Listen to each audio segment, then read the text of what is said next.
Hi, welcome back to part 2 of the video for this week concerning our topic, shop. So I'm going to cover 3 things in this second video. The first is a very key concept, an influential way as to how consumer culture has been understood, that of ideology. Second, I'm going to explore a very different way to understand it, the notion of shopping as text. And then finally, I'll introduce the notion of ideology on screen, and particularly how Hollywood and a rather contradictory insider accounts of consumer culture we see in many of those films can help us have a really interesting discussion, I think, about a lot of these interrelated topics. So, ideology is one of the most traditionally dominant concepts by which shopping and consumer culture have been analysed and understood. What is ideology, however? What does this word mean? Well, ideological structures are belief systems, if you like, or sets of assumptions that can appear natural, or alternatively that can appear to be the logical conclusion to an historical development. But ideology is neither natural nor inevitable. Looking back at historical ideologies, in other words, all of them, we can see the absurdity of any belief in either this idea of naturalness or inevitability. And when we think about the assumptions of the present day, it'll be really interesting to see about how we should live, about what kinds of values we should pursue, etc. It'll be really interesting to see what future generations, or even, who knows, in a year's time, people might think about those things. In the 20th century, there was a bunch of theorists known as the Frankfurt School from Germany who decided to try and update Karl Marx's very influential analysis of capitalism in terms of socioeconomic class. And instead of concentrating on the issues of class and economics, these new Marxists tried to update Marx's work to understand how ideology works in the context of consumer culture and the then new mass media of the early and mid-20th century. They looked at the increasing importance of exchange value over use value. Now, use value is literally the way the economy works. Something is valued based on what it does.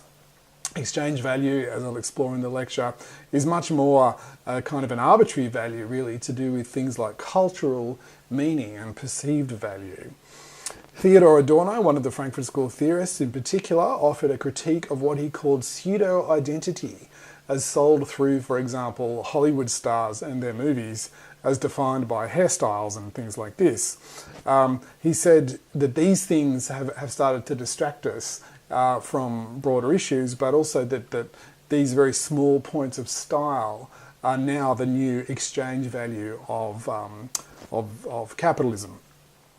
So some of these critiques that he offered, particularly in regards to things like gender, were taken up by feminists and other scholars, critics of the cinema, in fact, in the 1970s.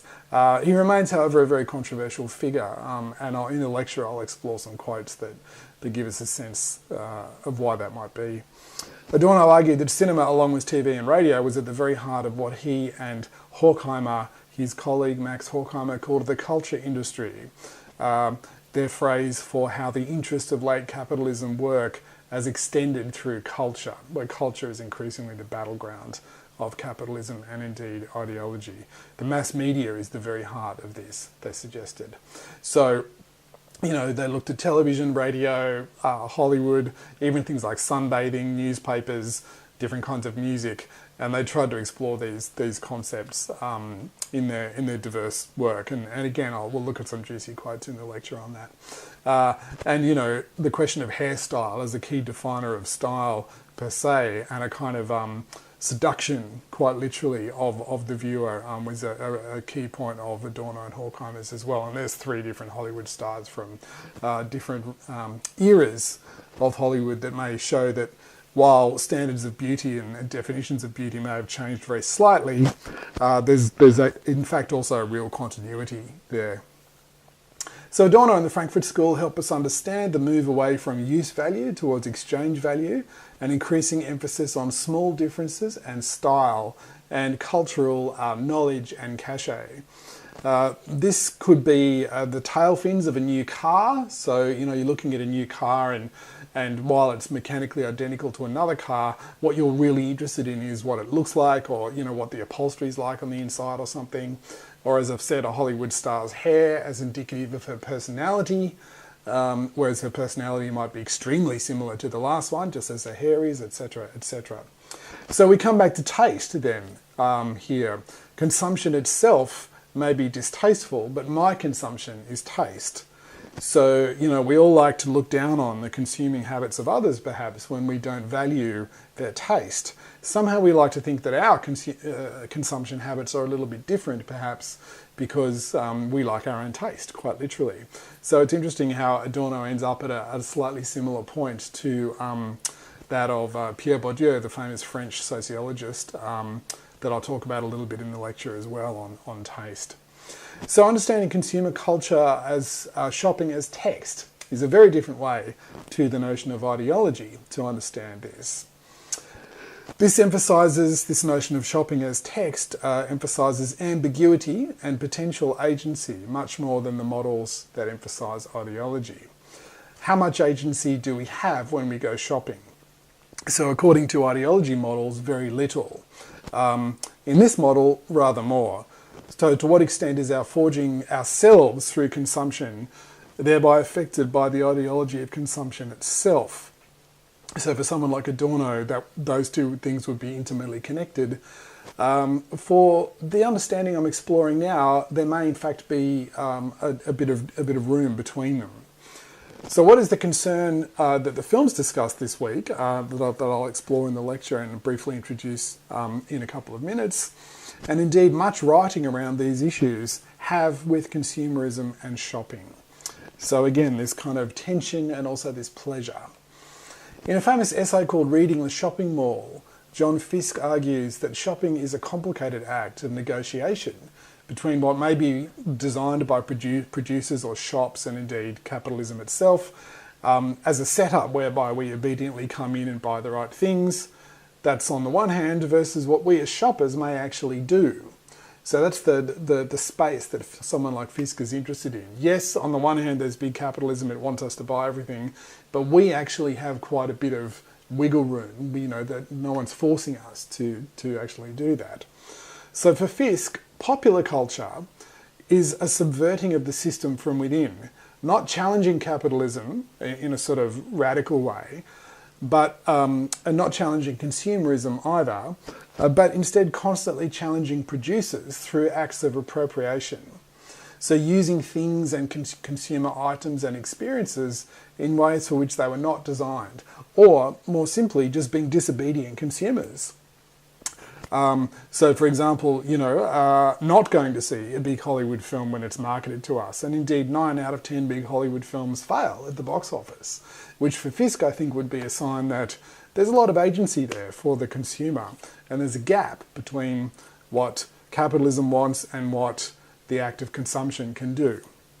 So importantly, Fiske and others stress that the meanings of consumer items and the act of consumption itself is navigated and in fact constructed by us, the consumers, not them doing the selling.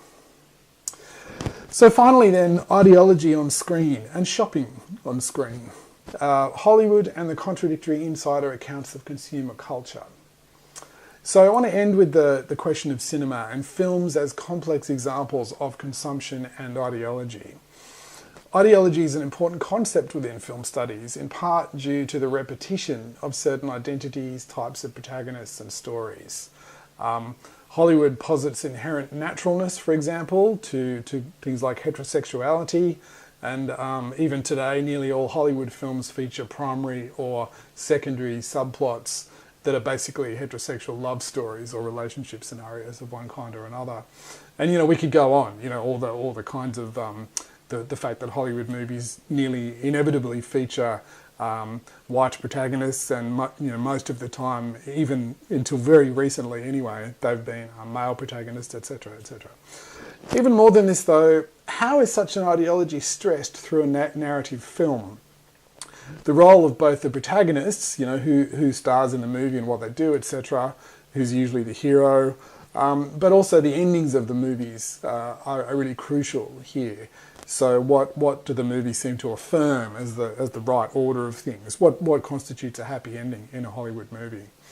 So we can study any film for how it operates in terms of the debates around consumerism, ideology and identity from both a production and consumption standpoint.